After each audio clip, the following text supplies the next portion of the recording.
លចូលបន្ទប់ទឹកស្រែកសួរថាថ្ងៃស្អែកខ្ញុំរស់ដល់ទេតោះទួលមិនបានគឺកលយានសងបាញ់ចប់ស្នេហ៍អូនថាអូនមិនចង់ដែរតែពុកម៉ែអូនអ្នករៀបចំក្តីស្រឡាញ់បងត្របាញ់ឡើងស្អិតរមួត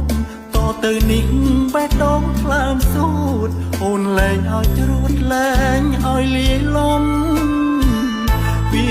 ជាក់បណ្ឌិតបងអស់សិនត្រឹមគ្រូបឋមចង់សើចក៏សើចមិនសមធ្ងន់ដូចទូលភ្នំស្មុកពេញខួរក្បាលគ្រូបឋមឈរយំចានតែដុកទ័រម៉ែអូនឲ្យប្រៀបធៀបមើលបើជាបងគួរជ្រើសមួយណា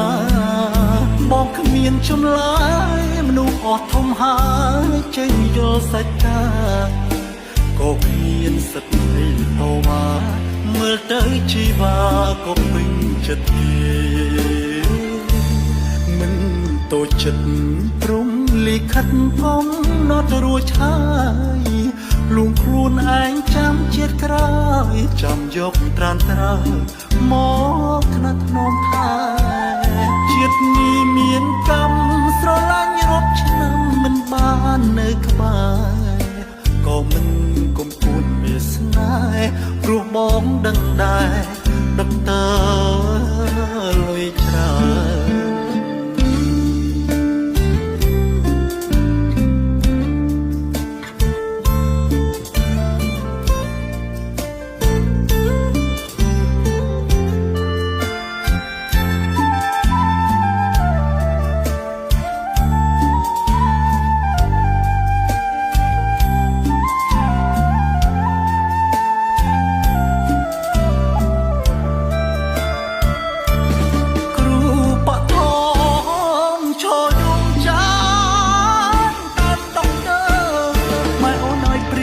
មើ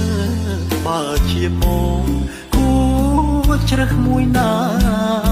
បងគ្មានចម្លើយមនុស្សអស់ធំហើយចេញយល់សាច់តាក៏គ្មានសិទ្ធិអីតវ៉ាមើលទៅជីវ៉ាក៏ពេញចិត្តគេមិនតូចចិត្តព្រមលិខិតផងណត់រួចហើយលួងខ្លួនឯងចាំជាតិក្រោយចាំយកត្រានត្រើមកថ្នាក់ថ្នមថាជាតិនេះមានកម្មស្រឡាញ់រាប់ឆ្នាំមិនបាននៅក្បែរ